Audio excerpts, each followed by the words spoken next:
un feu doux venu d'en haut. Ceux qui dormaient sous la poussière respirent à nouveau près du tombeau. Nos mains portaient encore leurs cendres, nos yeux cherchaient dans le silence. Méditation du jour de Pâques. Dans l'aurore, un chant plus tendre. C'est la solennité du jour de Pâques, fête d'entre les fêtes. C'est l'espérance et la foi qui portent à la rencontre de la charité du Christ en ce jour que Dieu a fait. L'Église, notre mère, nous convoque pour célébrer notre joie en Jésus ressuscité. Une semaine avant, connue sous le nom de Semaine Sainte, et une semaine après, connue sous le nom d'Octave Pascal, nous permettrons de savourer l'odeur et la saveur de cette célébration de foi que nous sommes en train d'actualiser. Il n'y a pas de chrétien sans Pâques, de même qu'il n'y a pas de Pâques sans Vendredi Saint. Il n'y a pas non plus de chrétien unique. C'est notre communication à l'Église et à Jésus qui valide notre chrétienté surgie en Jésus ressuscité. Allons faire la Pâque aujourd'hui pour que le Christ ressuscite en notre cœur, en notre foi, comme il l'a déjà si bien fait dans notre espérance.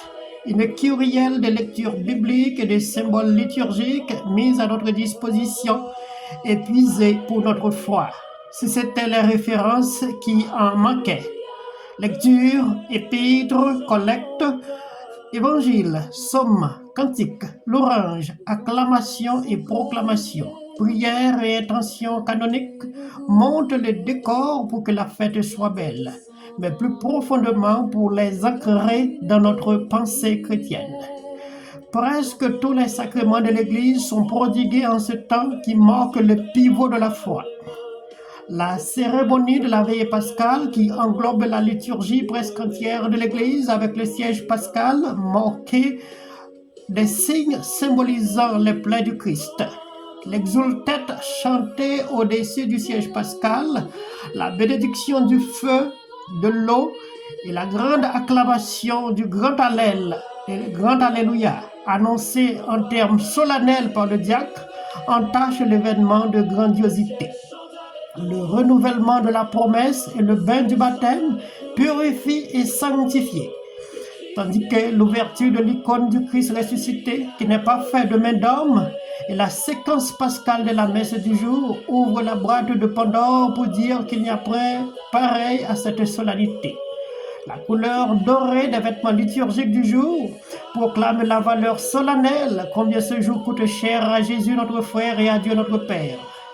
La première lecture de la veillée pascale, tirée dans le livre de la Genèse, démontre la forme historique de la création, entre la cosmogonie et la théogonie, la cosmologie et la biologie, la liturgie et le symbolisme, la littérature et la poésie, la théologie et la philosophie de l'univers visible et de celui qui règne dans les cieux, dans un concert harmonisé.